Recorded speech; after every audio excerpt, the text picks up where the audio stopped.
Legend lives on from the Chippewa on down, from the big lake they call Gitchagumi.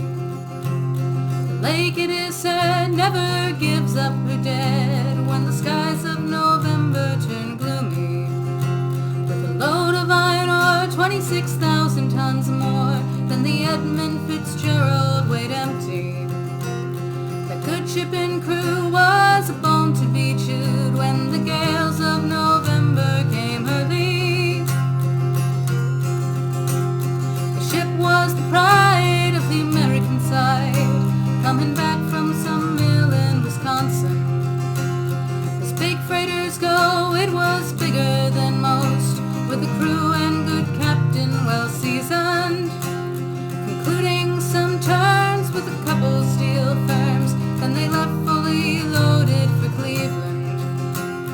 Later that night when the ship's bell rang, could it be the north wind they'd been feeling? The wind in the wires made a tattletale sound, and a wave broke over the railing. And every man knew, as the captain did too, 'twas the witch of November come stealing. Dawn came late and the breakfast had to wait when the gales of November came slashing.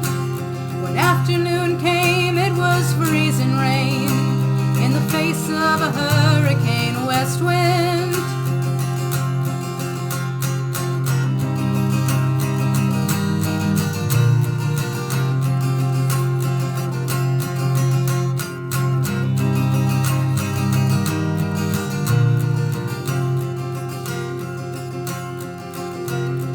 Supper time came, the old cook came on deck, saying, "Fellas, it's too rough to feed ya." At 7 p.m. a main hatchway gave in, said, "Fellas, it's been good to know ya." The captain wired in, he had water coming in, and the good ship and crew was in peril. Later that night, when its lights went out of sight, came the wreck of the Edmund Fitzgerald.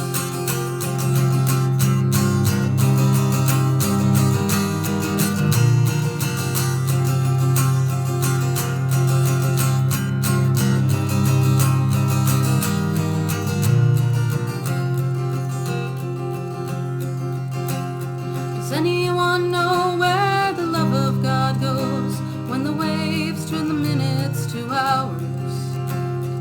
Searchers all say they'd have made Whitefish Bay, they'd put 15 more miles behind her. They might have split up, or they might have capsized, they may have broke deep and took water. And all that remains is the faces and the names of the wives and the sons and the daughters.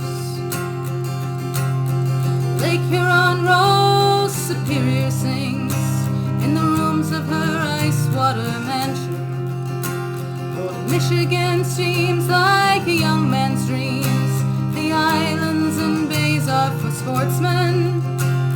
And farther below, Lake Ontario takes in what Lake Erie can send her. And the iron boats go, as the mariners all know, with the gales of November remembered.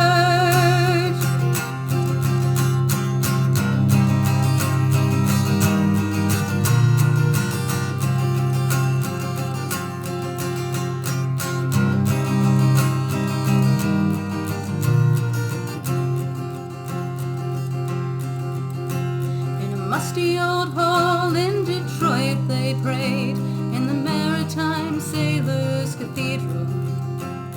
The church bell chimed till it rang 29 times for each man on the Edmund Fitzgerald. The legend lives on from the Chippewa on down, of the big lake they call Gitchagumi. Superior, they said, never gives up her dead when the gales of